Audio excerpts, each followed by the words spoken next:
राजापूर मतदारसंघात शिंदे गटाचे कार्यकर्ते पैसे वाटप करत असल्याचा आरोप महाविकास आघाडीचे उमेदवार राजन साळवींनी केलाय। लांजा भागात शिंदे गटाचे गणेश लाखन पैसे वाटप करत असल्याचं बाबगावच्या पोलीस पाटलाच्या लक्षात आलं आणि त्यानंतर सरपंच आणि पोलीस पाटलानं तक्रार दाखल केली आणि हे समजल्यावर राजन साळवी सुद्धा लांजा पोलीस स्टेशनला दाखल झाले। या संपूर्ण प्रकरणांमध्ये गुन्हा दाखल झालाय। साळवी यांनी 4 दिवसांपूर्वी निवडणूक निर्णय अधिकाऱ्यांना पैशांचा वापर होत असल्यासंदर्भात पत्रही लिहिलं होतं।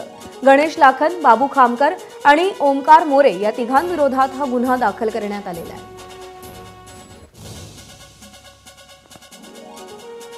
लांजा तालुक्यातील खावडी गावामध्ये रात्री 2 वाजता ज्या गाडीला नंबर प्लेट नाही असं वाहन त्या गावामध्ये येतं आणि तिथे एका घरामध्ये जाऊन जबरदस्तीने त्या ठिकाणी पैसे वाटण्याचं काम चालू आहे असं त्या पोलीस पाटलांच्या नजरेमध्ये आलं।